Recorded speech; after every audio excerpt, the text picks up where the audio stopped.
Hello, everybody, and welcome to North 100, a Canadian Highlander podcast. I am Wheeler, and joining me today I have a Jer. Hello. And Alex. Hey. And a Ben. Serge can't be here today. He's unfortunately locked under his own trinosphere. I want to give a shout out to all of you that support us in the podcast by following the Patreon, patreon.com/loadingreadyrun. It's because of all of you that we are able to come up here and continue to make jokes as to why Serge isn't here, possibly due to casting spells into his nether void, not thinking it's a world enchantment. I mean, do we want to get a Hovermere joke in there? Nope. It doesn't die to the abyss. It's the only upside of that card. Wombo combo. Speaking of upsides of cards, we're going to our first segment. Best card you're not playing. I'm up to bat. I might be cheating a little bit because this is more of a batch inclusion. But I know it's what that's best called. card, not cards, Ben. yeah, I'll let the listeners at home recognize the qualities of this card and then find comparable, This is a alternatives. bunt. So, the card I've selected as the try to figure out why I like this card, it's called Palace Sentinels.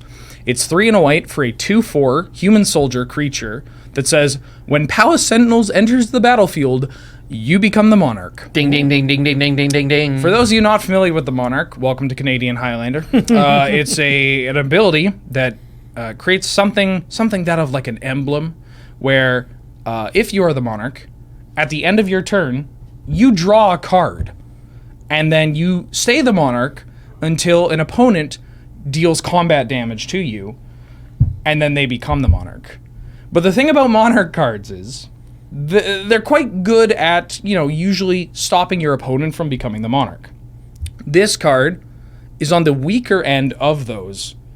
Arguably the weakest. It's got 4 toughness. Out of the 4 drops, yes. But yeah, 4 toughness, ain't nothing to snort at. And you get to fill your cards with removal and other cards to block your opponent's creatures. And I've been playing a lot of cards like Palace Sentinels, a lot of cards like Thorn of the Black Rose, Emissary of Trest, Knights of the Black Rose. There's a million of them. If you can find a creature with Monarch that's ideally 5 or less, or if you want to play Regal Behemoth, which is an absolute house of a Monarch card, I recommend it. Who here loves the Monarch? I've heard it's a good mechanic. I like getting it off of Queen Marchesa. Yes. Was it Queen Marchesa? Oh yeah, cheesy. She's Cheesy. It's a great mechanic, well designed and balanced for 1v1 magic. Yep, definitely had. Wait, no. This just in. It's the opposite. Definitely had 1v1 in mind. It's a reasonable mechanic, but it's certainly designed and balanced around multiplayer magic and not 1v1 magic. I play more Monarch cards, try more Monarch cards. I genuinely believe there is like a Mardu Monarchy deck where you just, it doesn't matter how you kill them. You can attack with your 2/4, you can attack with your 1/3, whatever it may be, but you're just drawing multiple cards every turn, and they can't really do enough. You know about what? it. Okay, you get the Monarch, and then you get Coercive Portal. Okay. And then every turn you Ancestral Recall. Can we put a bottled cloister in here? Nah. All right, great. So today, we figured that considering all the awful, icky poo-poo that's going on in the world right now, that is incredibly unfortunate, we'd pick something that is a little more lighthearted, fun topic, something that you at home as well can mention in the comments below as to your own preference. We're finally doing the Homeland set review. No, not We're doing yet. mono black stacks? No, not yet.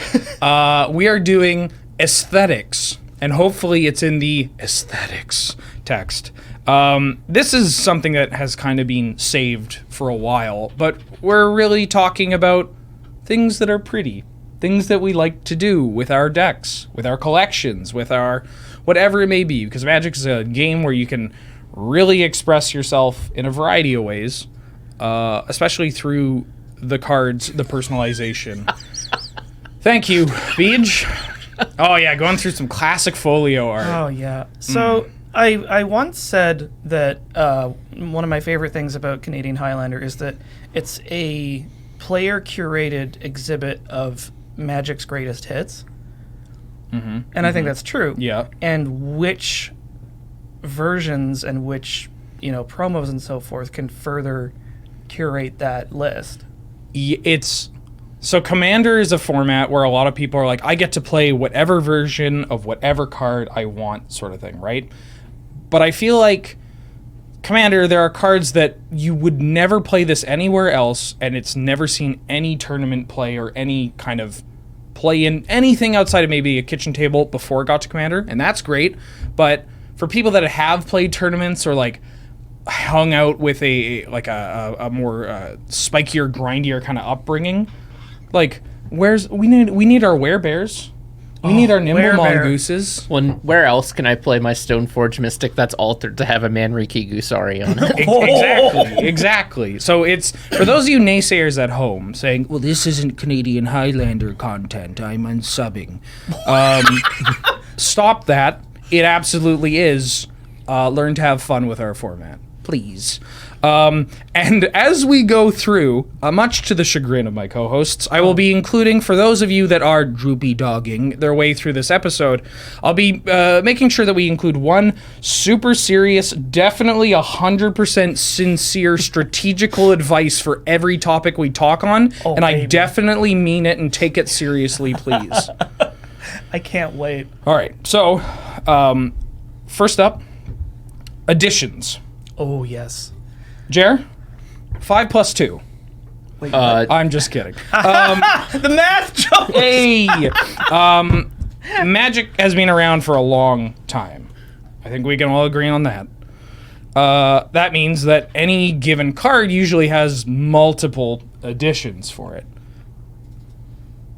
How important for each of you is it that the cards that you're including are from a specific edition? Like a 7 out of 10. Like I'll put in some effort to get the one I like the most, but like objective number one is getting the card I want to play with, and then like, if I'm able to get the better one eventually, or the one I prefer eventually, I'll do that. 9 out of 10. Oh yeah. I at some point made the decision that the way I wanted to collect cards was in first printings. With some small caveats. Right. Because there's a few cards whose first printings are either prohibitively expensive. Right. Which is ridiculous. Or just really ugly. Yeah. Or just not as good as or just a further printing. Yeah. There's a handful where I'll like sort of fudge it a bit. Like, I prefer the Mirage Incinerate. Yep. To the what's the Ice Age one? Yeah, the Ice Age is the first one. Yeah. The Mirage Incinerate is really great. I actually got one that was all like chowdered up with, I don't know, somebody had played it on concrete or something. So the guy is disintegrating and it's like covered in schmutz and it looks like the card's disintegrating. And the card is also disintegrating. Yeah, that's a good one. It's really good. It's like a caught in the action sort of thing, right? Like I died. But yeah, most of the cards that I try to get a hold of are in the first set that they were printed, with a few exceptions. Like if it's the same art, I'll just be like, well, whatever. It does weirdly sometimes bug the heck out of me if it's like an M set and I get like M14 instead of M13. Yeah. Well, don't talk to Ben about ponders. It's so annoying because I know it's versus stupid. M10. But I get hung up on it. We almost just extended this podcast for an extra hour because there absolutely is a difference in don't talk color. to Ben about Primeval Titan and Ponder. The coloration on the borders that they use. Okay, well, you can't really see it for that. It's just no, you kind of can, but I mean, hey, it's on the internet. But like, I am definitely 10 out of 10 on this, to the point where I will not, if I can't get a card in a certain edition, I will not get that in the carryover edition or whatever you want to call it. I won't pick up a copy just to have it, and I will actively avoid playing that deck because I don't have it, which is not good. But has it ever come up between you two as like, I don't have this card in this art or whatnot. I don't want to play this deck. I've definitely done it that I couldn't get a card specifically, so I'm like, well, I'm not going to play this deck until I get this card because that's the version of the deck I want to play. Yeah, I've done that before. Like, I've put off finishing a deck that I had like 98 singles in because it's like, I really want the Antiquities rack before I make this deck. Yeah, with namesake cards, it's definitely like I want to show off this. If I play an Ebony Owl Netsuki, it better be the prettiest Ebony Owl Netsuki that I have available. Yeah. Right? Can I just briefly point out, you were talking about difference in coloration, and this is maybe something that people don't consider. Some of the reprint sets, like specifically like the there's an Innistrad like battle deck or something. Yes. And it had had like 3 Bloodghasts and 3 one of the event decks. Yeah. And I don't know where they printed it, but it looks bad. On Zendikar. They printed it on Zendikar. It looks bad. Yeah. It's the same card, but the sheen's all wrong. Now, you mentioned 98, which in 1998, Magic the Gathering had a different border for the cards. Yep. This is a classic debate. Old border or new border? And why? Old border, not close. Yeah, old border. Yeah, I mean, it's like if you had to pick all of one. I used to be into the new borders. I definitely skewed more to the old borders. I actually really like the new legendary border. Yeah, I'm gonna say that. I think that the new border is like overall an improvement. Yeah, that's yeah. But like, we're wizards, and the old cards are very wizardly. Do you know how good a Rancor looks in its original printing? Oh yeah. You know what? It might be that the art and frame were Beej, I hate you. Were aesthetically matched together when they were created. Oh yeah. Look at that. Those earthy. You see what I mean? Like they're paired, and then if you put a new frame around it, like it's actually literally exactly like putting a new frame on a painting. So it changes the way it appears. Yeah, there are definitely scenarios. It's not going to be all Rancor with new border, old border. No, same gorgeous art. Because some old border look awful. Yeah, can we get Finhorn elves up here? Yeah. Oh no. Let's see these handsome fellows. See, I still default to the Finhorn elves that I've had for for 15 years plus or whatever. This is one of the only from the vault cards I actually play because I just dislike this so much. Spell that. FYNDHO. No, you keep going. ORN. Elves. Fjeindhorn. So yeah, that's the new art. That's the one I play. Look at these. The art's actually really good. Gals being pals. Oh, it's so much worse than I remember. These awful goblin creatures. It's so much worse with white border. Like, I can understand if that knife is like curved, but It's like not. it just kind of looks like it's like it's starting to like. It looks like it's one of those like flippy knives. They're just walking around smacking the trees with it. Like, yep, that's wood. Are we not talking about how if the camera tilts a little bit, you'll see that they're obviously made out of paper cutouts and just like juddering around the forest being fake? They do look like cutouts at the back of like a Nutcracker presentation, Nutcracker performance. Or like, there we go. You know, you go into some LGS that's like been there since the dawn of time, and there's like a faded display with his arm just going like up and down. It's like play magic. I have a question. Yeah. How important is flavor text to your aesthetic? Ooh. Well, I mean, the flavor text is paired with the art, right? Like, Yeah. I mean, Beach brings up a good point because sometimes flavor text is good. The example that just popped into my head is unfortunately on a card that doesn't see play. Gorilla Titan? No, Lava Axe. Catch? Yeah. Yeah. One of the flavor texts is just catch. Excuse me. Yeah, there's other flavor text that's just like the pyro. You know, it's like the pyromancer drew the thing and you fire, dead, kill you. The pyromancer tossed the incendiary scroll, igniting into a fiery phoenix of... Goblins have really good flavor text, by the way. Yes. Many Really, of them, really yeah. good. Like the Goblin Lackey. Actually, I think the was it the From the Vault version? That The chained lad. no, it was the From the Vault version where they mention him FTD. putting on his diplomacy helmet. Both of these are good because the original printing is all bark someone else's bite, and the reprint is at the first sign of enemy scouts, Jula grinned and strapped on his diplomacy helmet. Yeah, same. Relatable. So good. Jared, you spend a lot of time not casting magic cards at sorcery speed, sitting with cards in your hand. Do you have a favorite flavor text? My favorite flavor text is still a classic invitational card, a Dark Confidant.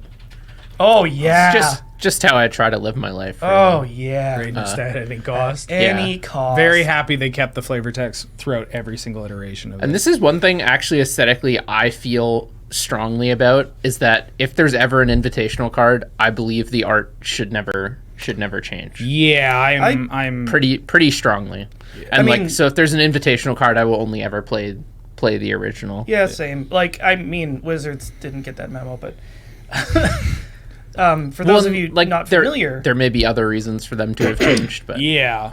the invitational cards are former They're made in the likeness of former Pro Tour players. There was they quite literally, I believe, had an invitational where if you won, in addition to the other prizes, you got the opportunity to help design a card. Yeah, Like, and then have your and then your in it. likeness So, would be portrayed. For example, Snapcaster Mage. yeah, iconic cards like Rakdos Augur Mage, Meddling Mage, Meddling Mage. That's a good one. Avalanche Riders. There's a lot of Oh, mages. that's an invitational. Oh yeah, Yeah, Darwin Castle, baby. Yeah. Oh, baby.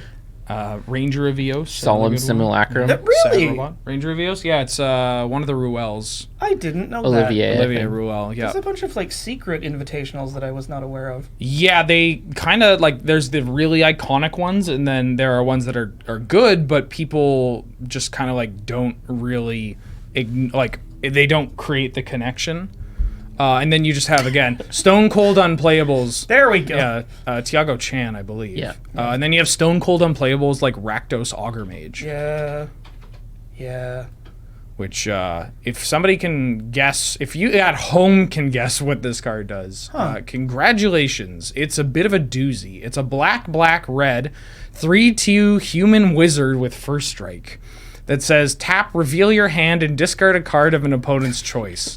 Then, that player reveals their hand and discards a card of your choice. Play this ability only anytime you can play a sorcery. But Ben, it goes great in a Hellbent deck. No. That's a weird mana cost. Time to stop. I'm gonna do a shout out to Marshall Sutcliffe. Do you ever play cards that are, strictly speaking, not the greatest ones you could be putting in your deck, but they're just awesome and you like how they look and they're great? That's mostly how I select what decks I'm playing. Because On Marshall's the regs. pet card when he plays Canadian Highlander is Enclave Cryptologist. no Mana War, It's Mana War. Muldrifter. Those are the three. That's the Holy Trinity. All Yeah, three. The Holy Okay, well, Trinity. the one I but- think of is Mana War because specifically it's the portal printing of it. Oh, jellyfish. Oh yeah, the shark Killer and the jellyfish. killer shark Yeah, and jellyfish. yeah. He owns that original. Oh, Apparently, if I hope I'm getting that right, but yes, this artwork, I think he actually owns that painting. He also owns the shark carcass. Okay, now that's just mad. But like this shark's just, I'm getting owned. I'll get jellied. We'll come up to something you said a little bit later. Real quick, favorite artwork Of all time? Yes, excluding outside of Magic. No, in Magic. Oh, like come if you, on, man. it's okay, it doesn't have to be favorite, but like, what piece of Magic artwork immediately popped to your head when I asked that question? Hymn to Turak. Which The wizard. Oh god, this will be tough. Yeah, this is going to be really Not difficult. The Wolfie? Quentin Hoover, Yeah, I think that's Hoover. the Yeah, the the- Table Wizard. Yeah, table wizard. Table Wizard. Not that one. He's got like a big beard, and there we go. Okay. Oh, that's a good one. Yeah, that's like really classic Magic. I don't know why it popped into my head so quickly, but like it's great. Truly, this is Magic. It's just like, I got something for you, kid. Yeah, an old shadow wizard that is... It's very old school Magic. Yeah. Jer? I have a tie. Okay. I have to do two. Okay. First one is Gaia's Blessing. The Rebecca Gay? Yeah. Yeah. There's going to be a recurring theme. Mm-hmm. G-A... G-U-A-Y. Gway. Oh, I was going with Gaia, but spelling gay is a lot better. Yeah. Gaia is G-A-E-A. Yeah. Blessing? Blessing. Gesundheit. G-U-A-Y apostrophe S. Gway. No, sorry. I messed you up. Yeah. G-A-E-A apostrophe S. Thank you. I thought it was... Got there. Sorry. Oh. I goozled you. That's the new one from Dominaria. Yeah. And then there's... Yeah. That's the art. But there's an old border one that's just... Oh, so good. This art is... Rebecca Gay did some really, really good work. I have a foil of this and... Foil Weatherlight? Yeah. Wow. Yeah, foil Weatherlight. And the one it's tied with is Bitter Blossom from Morning Tide. Morning Tide Bitter Blossom. That one's really good. Good call. One of my favorites is a bit it's a little bit cheating because it's technically a photo. I know. It's Cathodion from Urza's Saga. Wait, what? What do you mean a photo? So the art, I forget. No, my art, Beach, not yours. Spell it? Cathodian. Cathodion. The artist, Higginbottom, something. I think it's Higginbottom. Is it Noah? From Urza Saga. Oh, okay. Yeah, sorry. I mean, that one's also cute. That one's a cute little Cathodian. Oh, yeah. Or Botham, sorry. Maybe it's pronounced Botham. So there's there are 3 cards. There's this, Voltaic Key, and I want to say, and Clausa Gix, I believe. Okay. And they're all photos. What? This is a photo of a model. What? Yeah. It's gas. Yeah, that's a photo. What? If I am... God, I'm gonna some art nerd in the comments is going to be like, "Well, Ben, looks like you're wrong, idiot." But I'm fairly certain that well, I know they're photos. I don't know the exact process behind this. And then Clausa Gix is the last one. And it's just like so. I mean, I look a lot. I tend to look at Voltaic Key quite a lot if I'm playing an Academy deck or if I'm losing in the finals of a year end. And CL AWS OFGIX. There are some spaces in there. Yeah. Oh, like... Yeah. Yeah, that's actually the flavor text. You're familiar with the card? Rar. Yeah, there Rar you go. XD. And there are photos of this actual claw. Like, it's a thing that can be worn. Yeah, it's... Yeah. And then, keeping with the trend of... Okay, but even if it isn't literally a photo, Yeah. they built it. I believe so, yes. That's good enough. And then Su-Chi. S-U-CHI. Oh, man. Keeping up with the theories... theories. Oh, they reprinted this from one. Antiquities. If you would. The Christopher Rush. An absolute classic. Antiquities had a lot of really great artwork. Yeah, this one is just like... I could stare at this for years. Like, I could just like... Oh my God, just soak it in, the colors. I also realized that given that podcasts are typically an audio medium, this part of the episode might not fly. I hope that people are enticed enough by Beaches like and whatnot to hey, stick with us. if we're talking about, colors, this isn't a lot of them, but can we bring up Bloodghast? They from Espanto Sangriento? Zendikar. Really? From Zendikar. I know, I didn't think about it either. There you go. I love this. This is like my aesthetic. Bloodghast. This card's dope. Very, like, very rawr. good. Yeah, that red Get 'em. pops. The reprints. It's okay. Yeah. We're not here... I think we're all very clear, and as an artist yourself, too, where we're not here to be like, hey, these are the art we like, and every other version, it sucks. Because Obviously, that's a very subjective. yeah, that's not I how was this gonna works. say it's like it's subjective. So, I mean, I should have also said that at the beginning, but hey, here we whatever. are. And now for your super serious, definitely realistic strategic strategy. I recommend always including really old, bad cards with really interesting art. Because then you play it, and it distracts your opponent, and then you get to combo off. And they don't have time to respond because you say, is this good? Yes. Say now, okay, good. And you just get them before they can say anything. Fantastic. If you do this, they have to let you resolve your spell. That's Okay, so- why you like sushi. so we're- This Makes is sense. this is my favorite. Right? Little touch of moon glove. Whenever it comes up, whenever I get it in Magic Puzzle Quest, I stare at it for like about 20 seconds, and then I like tap it to move on. It's very nice. Ben, I got the perfect one for you. Okay. Let's get Tackle Maggot in there. With 2 Ks. Yeah, TAKKL. Because not only is it old and bad, it has too much text on it. Yeah. Truly the first questing beast in Magic the Gathering. Yeah. Oh, yes! Yes! Now, if you saw that, you would immediately think, oh, creature. Right? It's not. Oh, it gets even worse in the Tackle maggot. that's Enchant creature. Put a 0/-1 counter on target creature during its controller's upkeep. If the creature is placed in the graveyard, its controller chooses a new target for Tackle Maggot. If there are no legal targets, Tackle Maggot becomes an enchantment. And the little italics on the "and" does 1 damage to the controller of the last creature Tackle Maggot was on during their upkeep. Tackle Maggot does not revert to a creature enchantment, even if other creatures are afterwards brought into play. Next my best card you're not God. playing? Yeah. That's I mean, at least the rules text are better than Yeah. dominating Licid, but it's not far off. I think Serge is playing this in his Abzan Auras deck. Correct me if I'm wrong. I hope not. Oh, just briefly to like bounce off of this and into the same mana cost. I just want to mention a card that traumatized me when I was little. Okay. Please mention the Pestilence. card. Which Pestilence? The first one.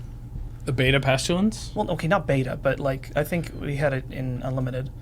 No, but I mean like that art. That- Yes, The- that art. The just Same like... art. Yeah, this I did not care for this at all. It made me upset. Yeah. It's got like a... There's not a huge amount going on, but it looks very grim. Yeah, I hate it. I don't think they're surviving that 1 damage. They'll be fine. They'll be fine. Speaking about fine, ever sleeve up a deck and go, hey, this looks fine, as in good looking. Foils. We're talking about foils. Ben, something just reminded me of a decision I made for a deck that I didn't actually play. Do you remember when we once rolled dice to build decks for each other? Yes. Do you remember that I built you Big White Yes. and that I didn't put in Baneslayer Angel Right. Instead for an aesthetic purpose? Right. Do you recall which card I put in instead? Yes. So this is one of the like beginning Big White-ish like memes. Yeah. It was a Sarah Angel. Yep. I believe it was the like promo one. I think it was the portal From the one? Vault Angels. Yeah, there's Not one, that art. There's one that has Rebecca. It's Rebecca Gay. Oh. Yeah. There you Oh, go. oh yeah. Yeah, the look on my there are two important moments of that tournament that I'll never forget. The look on my former Highlander counselor Spencer's face when he was playing Kiki Pod. Kiki Pod, which was so well positioned in general and against me, dying to my literal actual Sarah Angel. That should have been a Baneslayer. And then the look on my round 3 opponent's face when I sat down at the top tables 2-0 with this deck, and they're like, "What? How?" Because everyone in the room knew he was playing actual factual Yep. Sarah. Yeah, Eternal Dragon. Oh yeah. What? What? Oh, the, right, the right. misprint. Okay. Wow, that is a really spectacular misprint. Time Elemental, Sarah Angel. They're very similar. We may need to get to that. So back to foils. Yes, foils. The first question's an obvious one. How hungry would you have to be to eat a foil card, as opposed to how hungry would you have to be to eat a real card? What? Just kidding. Are you saying Do you use are you saying foils? foils aren't real, Ben? No, I mean, well, they're a bit of an illusion, but do you use foils in your deck? No, thank you. No? Only if I have to. This is one of the caveats where I'll break my... I decided that I wanted to have my decks unfoiled. Because it was... I felt like it's either you get all of them foil or none of them foil. Yeah. And guess which one is less expensive? Non-foil? And possible. And possible. Yeah, Bayou foils are hard to come by. Yeah, you know those Alpha Volk foils. Yeah, the rarest of treasures. Yeah, so occasionally there'll be cards that only ever exist as foils. Like a lot of the Commander... Rayhan is yeah, one that Rayhan. immediately came to mind for you. Yeah, Rayhan Last of the Abzan is only available in foil, which Yeah. is a drag, but I think that card's super sweet. So Yeah. Do you want to explain what Rayhan does? Rayhan is 1 black-green for a legendary human warrior. It's a 0/0. But Oh, she enters the battlefield with 3 +1/+1 counters on it. Whenever a creature you control dies or is put into the command zone, if it had 1 or more +1/+1 counters on it, you may put that many +1/+1 counters on target creature. it effectively just gives everything It gives modular. it gives all your creatures the modular ability from. And you can put them on any creature, Yeah, not yeah. just an Yeah. artifact. It also has partner, but that's not relevant for us. Yeah. I think this card's cool. It goes into the counters deck. It's Yeah. probably perfectly fine on its own because it kind of goes in the theme of Black Mold of threats that are resilient. It's like this gets killed and it just like pays it forward. It just goes back to the command zone. No, it doesn't. Okay. But yeah, where I collect non-foils. Yeah. Jer, how do you feel about your foils? I occasionally play foils. Like I have some in my collection, and I'll play those. yeah. But I generally try to not foil. But yeah, I'm the classic "it depends" answer. Do you feel like part of that comes from also, having a history of playing in tournaments that are not also Canadian Highlander?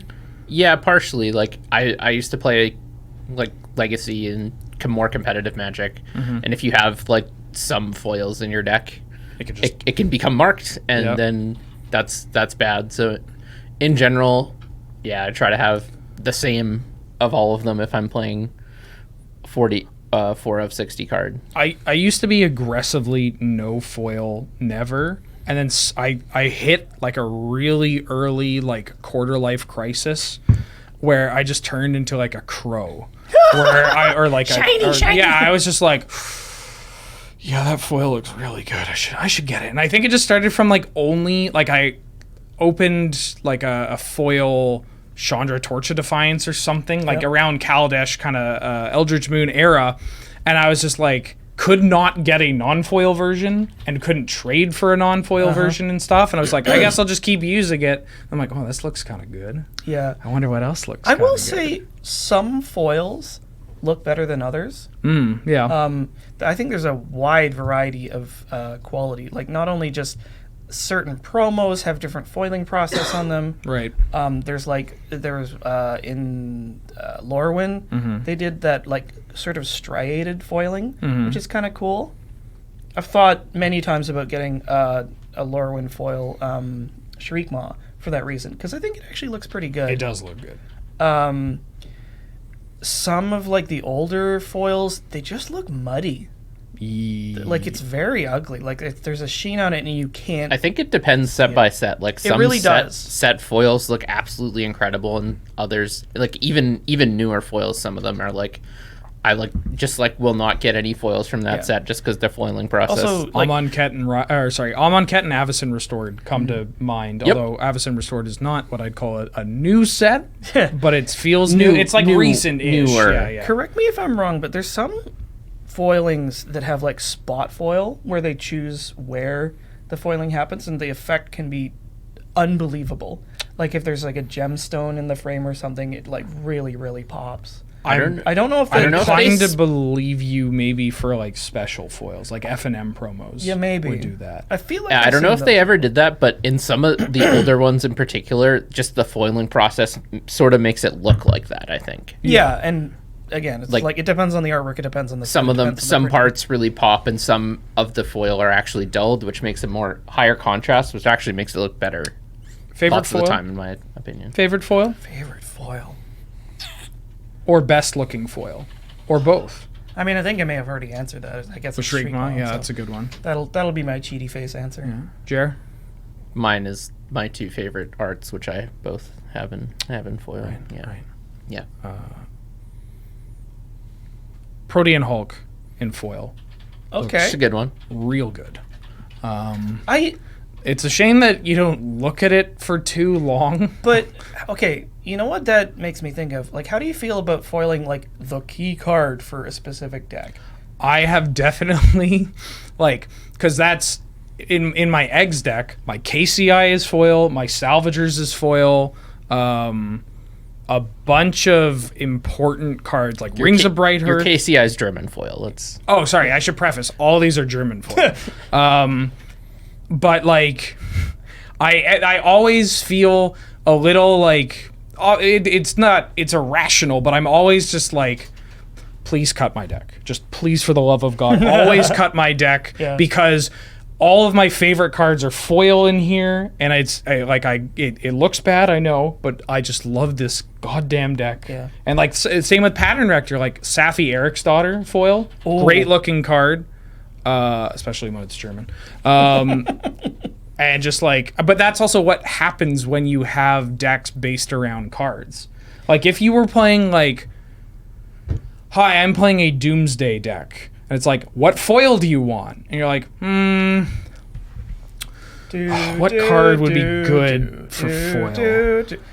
Well, I mean, Doomsday, the Weatherlight original is like Chef's Kiss, but there are new I foils variants. think the new I actually art like on the that, Noah Bradley one. It's the new one looks Yeah. really, really cool. good. Yeah. I think it's Noah Bradley. And now for your strategic advice that is totally super serious. Some of you may have heard about this, and this is a bit controversial. When you sit at a certain kind of like relation to the lighting above you in a tournament, and you use foils, and as you are your opponent's about to do something that may have a triggered ability that is very important, and then you very slightly tilt the card so that the light hits the card and then blinds them temporarily. This is called angle shooting, and it's there's a lot of talk about it. And it really depends on who you're talking to. But, I mean, Oh my god. Serge is a judge, and he absolutely endorses it. So much wrong with everything you just said. Again, I'm very serious when I'm talking about this. And now for the last very quick kind of segment here. I just want goodness. a couple of one-word answers, or very short answers here. What is the best-looking color, like overall? Like if you were just like, if someone said you can only look at the artwork of one color, like one color in Magic, which one would it be? And I'm willing to accept gold, but that may What about come up. brown? I'm willing to accept brown and silver, and I'm allowing Mirrodin Mirrodin specific artifacts as well, with the weird wonky very light new border. So, okay. So I was going to answer red. Although, red has some really, really gorgeous cards. Yeah. But I think overall, it might be the most homogeneous looking color. Yeah. Which is, Willing- it's like willing to there's agree. fire and lightning And lava and explosions. fire and explosions. Yeah. Yeah. And that's not necessarily a criticism. It's just like very, very clear, strong branding. Yeah. Yeah. There. I will probably go with black because I'm goth. Jer? I'm actually gonna say white. Really? Yep. I would have tagged you for blue main and maybe green for the curveball, but I can yeah, you know what? I could see it. I don't know. Like when I think of a color, I think of once again Rebecca Gay doing Youthful Night, Yeah. and that's just. Oh, my I should jam. also preface, old bordered black and white or new bordered black white? old border. Old border white? Probably old old border white. I'm also going to go with old border. Old border brown, Nice. like the artifact. Yeah. Like Kel Surprise. yeah, I know. It's shocking, but it's just like you get these cards just they look so good. Again, when you get the contrast between like Suchi's art and like the border, or The even eggs, Voltaiki, you the know? eggs, love it, absolutely love it. Color combination. Like what two color combination looks the best in the average the artwork, because there is a recurring theme in a lot of these pieces, right? I'm I'll- just gonna be predictable and say green black. I'll go. It looks really good. I was gonna go first and say blue red. Ooh. I think red's really good when paired with another color because you can sort of break up the Yeah, homogeneousness. yeah. You also get to use purple.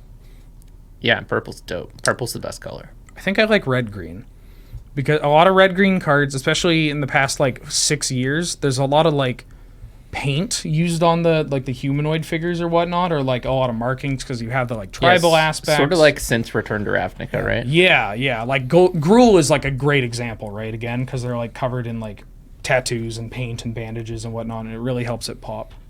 Can I get an honorable mention to Orzhov? Like black white. Shout out to Orzhov. I think just it's really, really good because white adds maybe some much needed contrast to, you know, what's like an overall very dark, very moody color. It just like pops it out. Very clean. And now, I just want one single answer. We don't need a story attached to this.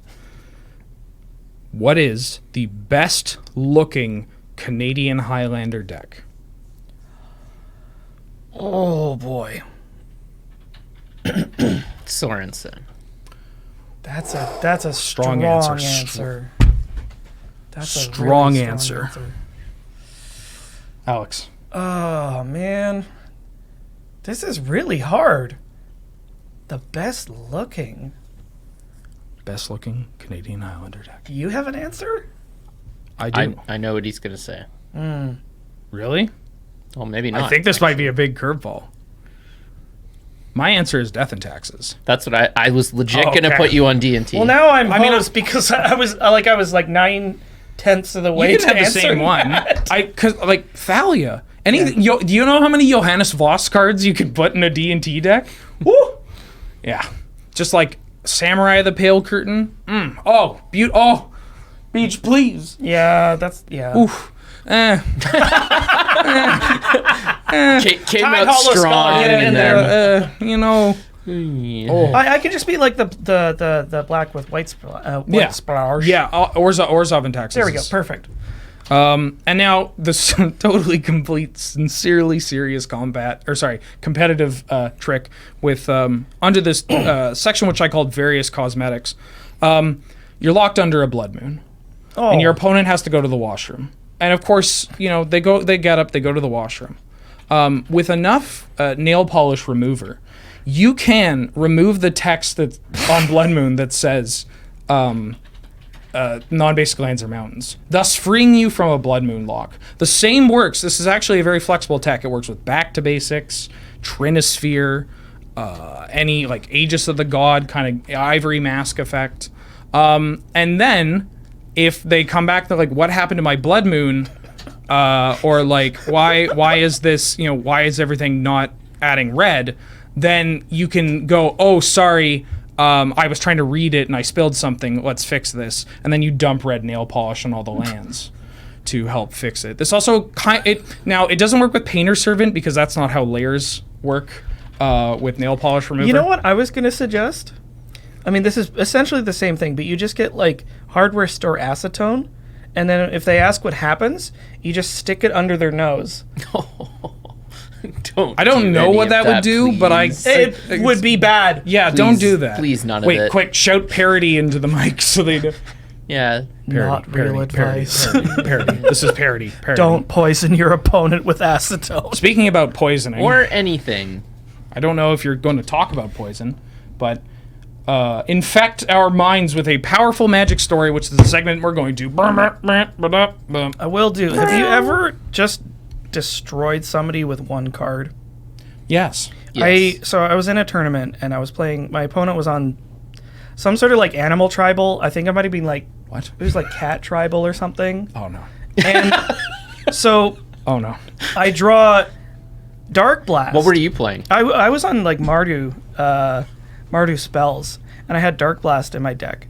And my opponent they're all X1s.